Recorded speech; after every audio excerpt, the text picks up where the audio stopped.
It's another day with the physicians where your health is our business. The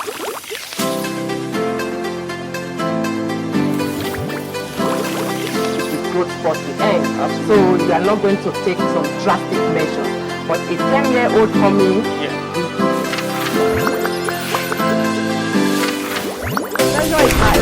But also to know that it's not only when your pressure is high that you have glaucoma. Sugar, and I don't know about any other one, but what do you know? You're welcome back to the training also on your regular program.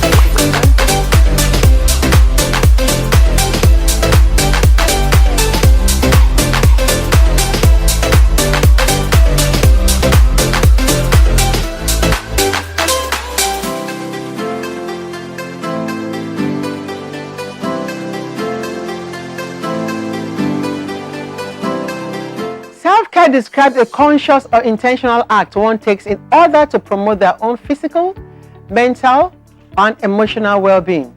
There are many forms self-care may take. It could be ensuring you get enough sleep every night, exercising often, or stepping outside for a few minutes for some fresh air. Self-care is vital for building resilience towards those stressors in life that you can't eliminate. Our expert who is with us here on The Physicians will give us tips and tricks on living a healthy and energetic life through self-care.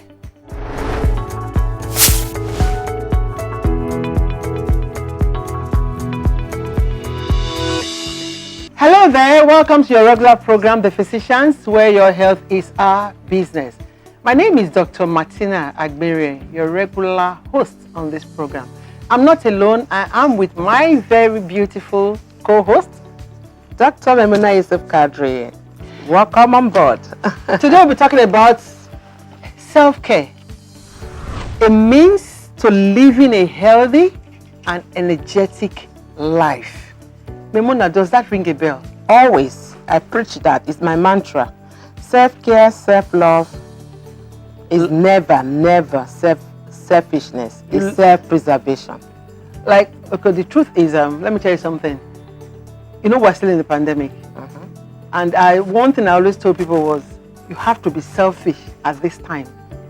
If you have never been selfish, this is the time to really be selfish about your health. You need to take care of yourself before others when it comes to this COVID-19. What do I mean by that? You have to protect yourself so that others can be protected. You have to do the necessary things. Social distance, use the face mask, wash your hands regularly.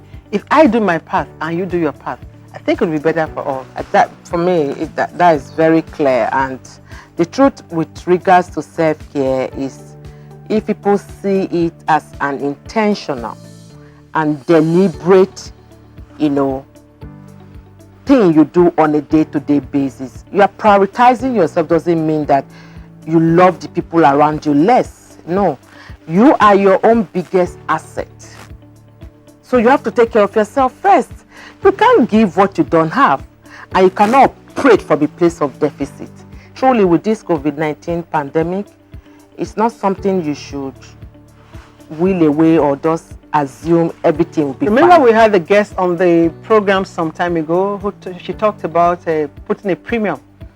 Yes, on yourself. Putting yourself. Because when you put a premium on yourself, you will not tolerate anything less it's of a actually premium. all encompassing. Self-care, you have to be there. You exercise regularly, you eat right, you sleep at the right time, Well, we don't have to talk much. We have a guest who's going to do just that. I can't wait. This topic. So we'll be back after this time out. Don't go away. Just stay tuned.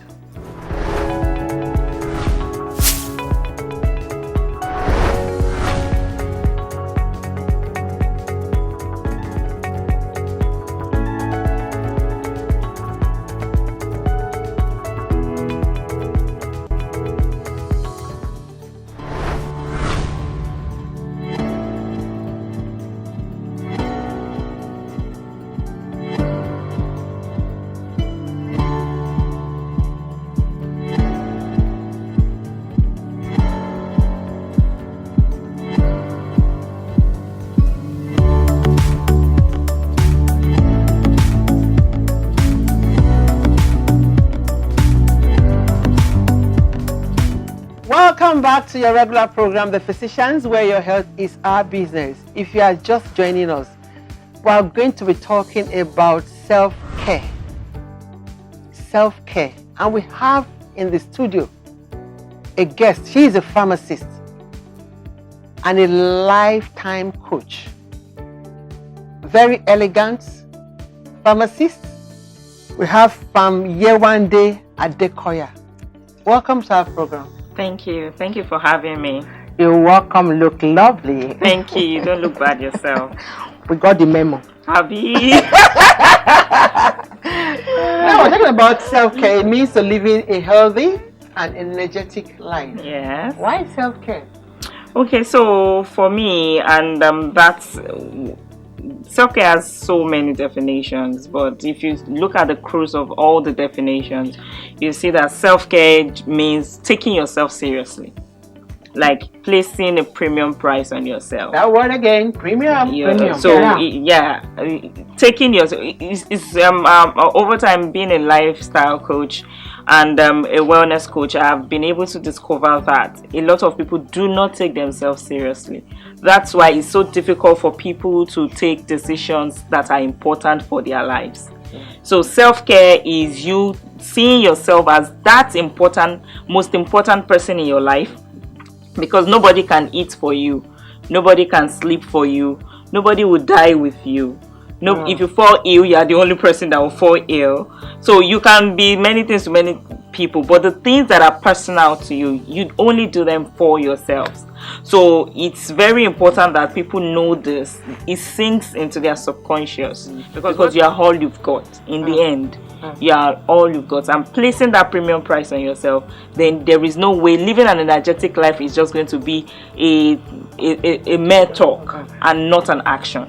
So you see, I love the way you kind of broke it down so that people will understand that, look, this self thing is not just talk is cheap, because it's very easy. Yes. We want you to walk the talk. Exactly. And putting a premium on yourself is about you, self-preservation. It's not about you are selfish. You must be able to, give from a place of abundance as against a place of deficit. Thank now, you. the next question people will ask, okay, put a premium on yourself. Take yourself seriously. Be intentional. Yes. What's the blueprint of how? How do you start to take care of yourself? How do you put a premium on yourself? How do you begin to, practicalize, set a routine and say, yes, this is what I want to do? Because it's easy to say, but the how, our viewers are waiting with their pen and paper for you to break it down for them. So I must first say that self-care is very sweet to the ears, but very difficult to practice. I agree. It's very, when I talk to a lot of people about self-care, so when I tell them about, self-care is this, yes, it's true, yes, yes, that's what you keep hearing. And when it's time for them to do, probably you do a follow-up on them. My sister, exactly, you got it. So that's why I said it has to register into your subconscious. So I always tell people two things. Self-care is first a mindset, and secondly, a lifestyle, routines. And there is no way you can make self-care a lifestyle without routines. So the how is you first knowing this truth, that if you die today, you die. In fact, that's what I like to use the most, because death is final. So when you die, and life will move on. So it's very important that you live deliberately, you live intentionally, you live according to your own standards, to the things that you really want to achieve. And that's going to take me to the next how. So the next how is you knowing that you're all you've got, and you have to give from a place of abundance, like you said. Is now coming down to the table, placing your cards on the table. You have to take a pen and a paper. Like, who am I right now? What are the things? Self-care is calling your bluff.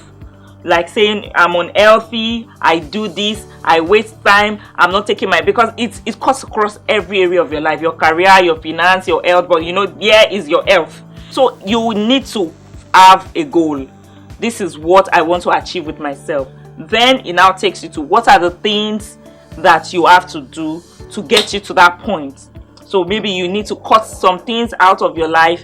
You need to cut some people out of your life. You need to, you need to cut some people out of your if you're diabetic and you have friends that they're always drinking.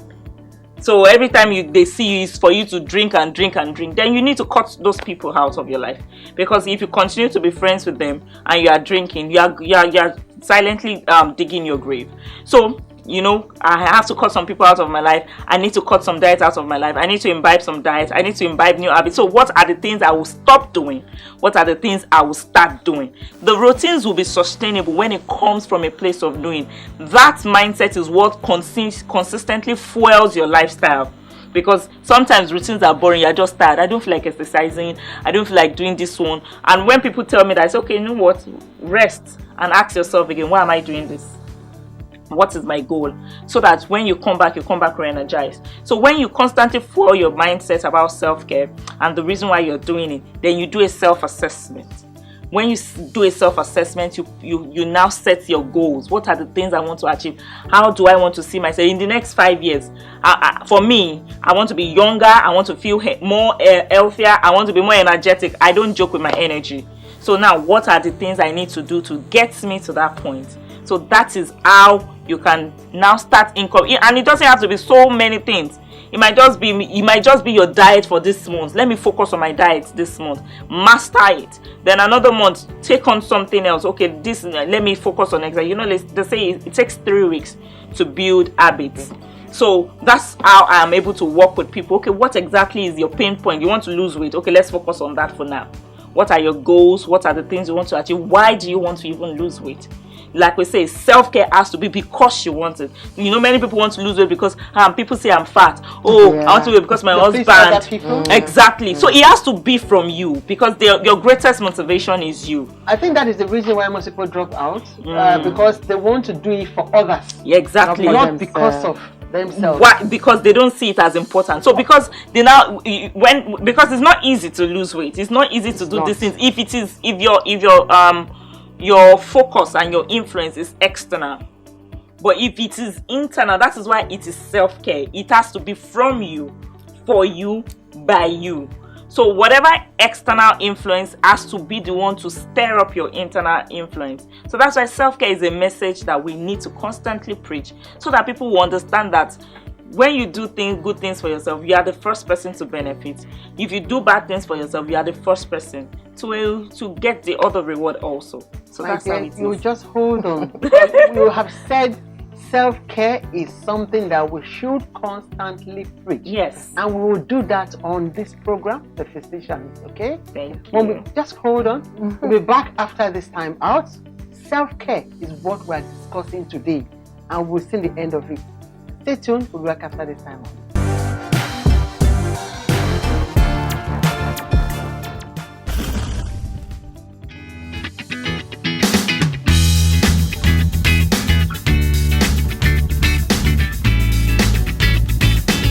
Self-care is you taking proper care of yourself. How we take care of ourselves healthily. Self-care means one's personal taking care of himself. Like, I really care about my health. I care about myself much. I make sure that I keep my environment clean, and I take enough water to help keep myself healthy. When you wake up in the morning, what you do, like sweeping the floor, taking bath, washing your hair, cutting your nails, washing your clothes, brushing very well. When you are in your home, you make sure your environment is clean. I would love to spend like 10,000 naira least for my health. Health is wealth. If you are not healthy, no matter how much you have, if you are a millionaire, whatever, you are still a poor man. I can spend half of it on my head. You eat good food, adequate food. Keeping my environment clean, taking enough water for my body, make sure I go take enough fruit for a good living too. I make sure whatever I'm putting on is good, is clean. I will make sure I eat good food, fruit, juice, and all other things.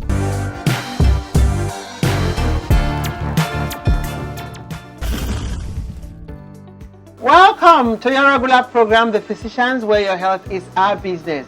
If you are just joining us, we've been talking about self-care, a means to living an energetic life, a healthy life, and being the person you are.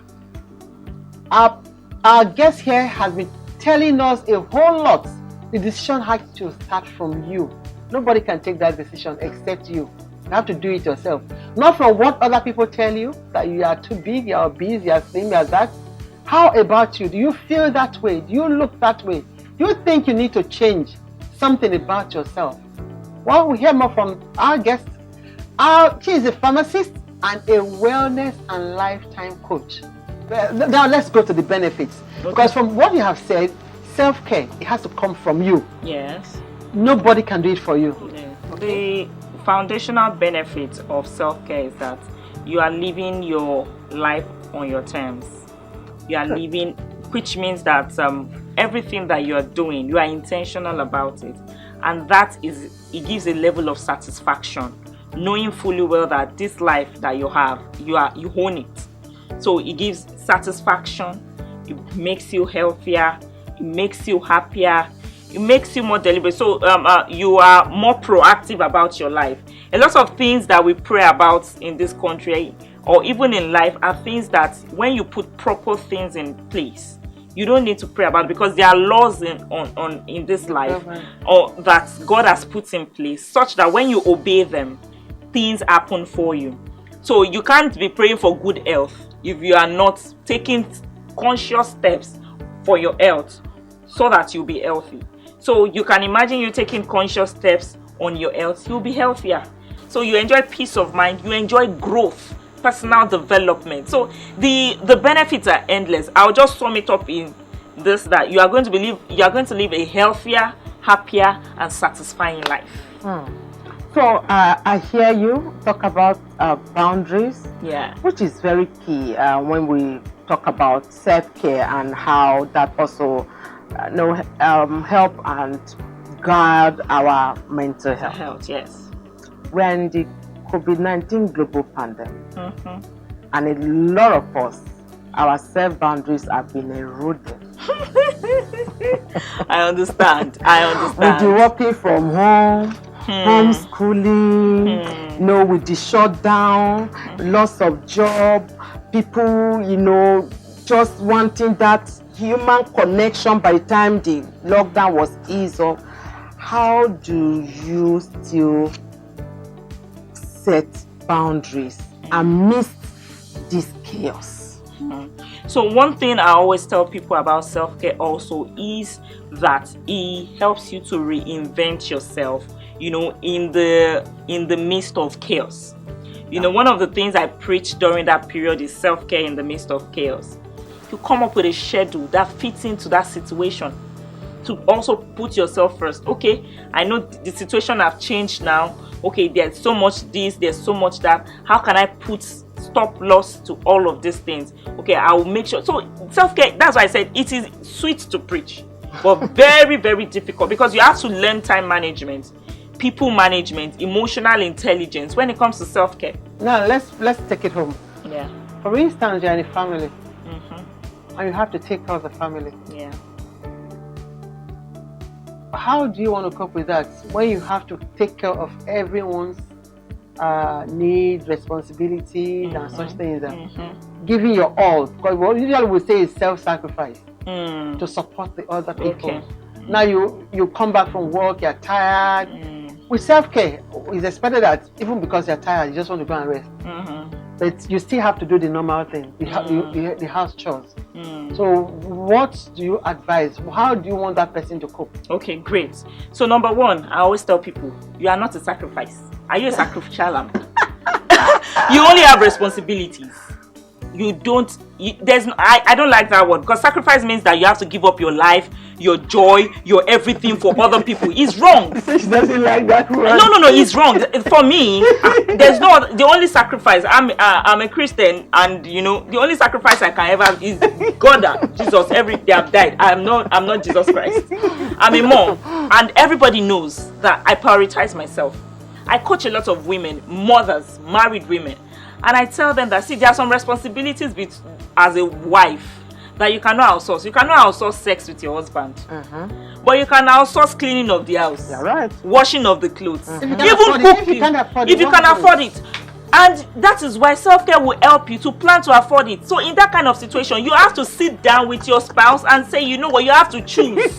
I like that. Choose. Yes. Do you want me to be more active in the other room, or you want me to be tired and drag myself? So if you cannot afford it, it's either you let us afford it together. This is how much I have. Exactly. You to bring what you have so that we can enjoy ourselves. And I don't even think any man that is in their right senses would choose cooking or washing of clothes more than sex. The food is who said it's not important? It's important, right? See, the man can see, let me tell you something. The food that is more important is the one in the other room. So if you talk it is conversational, and that's why you need to choose yourself. You need to get to that point where you know that, see, I can't take this, I won't die.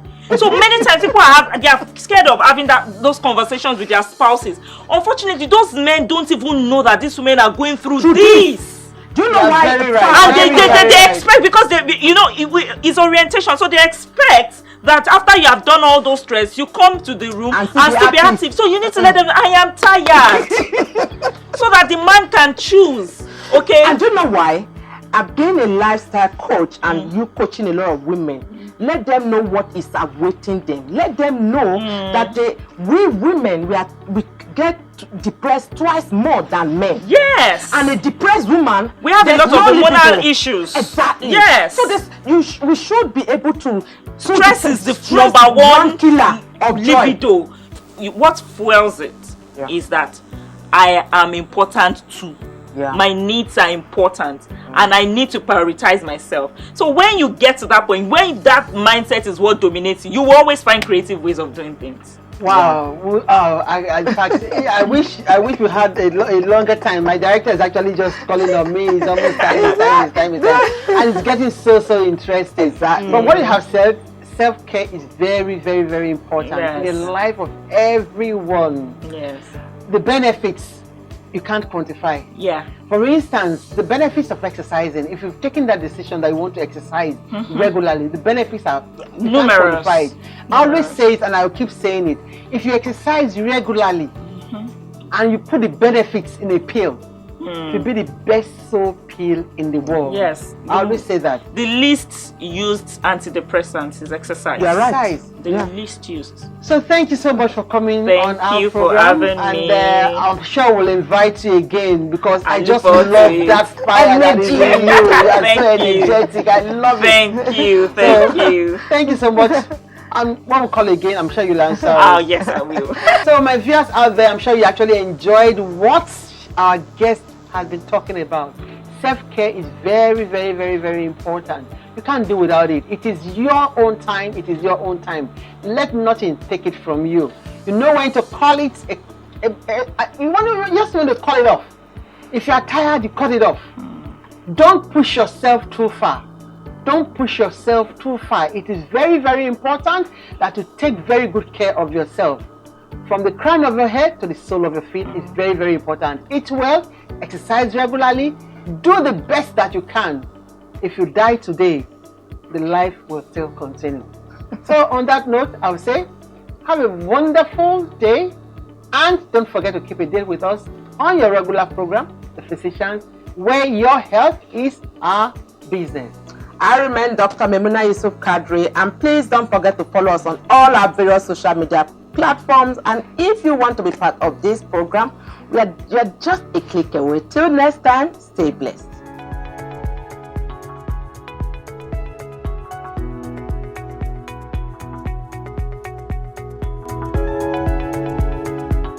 I'm Dr. Chinasa Amadi, lifestyle medicine physician, certified weight loss coach and nutritionist. Founder Ariella Health and Fitness, and of course you can find us on Instagram or all social media platforms, Ariella Fitness. And hey, keep watching The Physicians. Don't miss anything. Also, lumps that are occurring at certain age group, a lump that is appearing when someone is after 50-year-old, for instance, because the malignant ones, which are the cancers, malignant lumps tend to be more common in the older population. So you need to be more worried about those kind of swellings. Okay.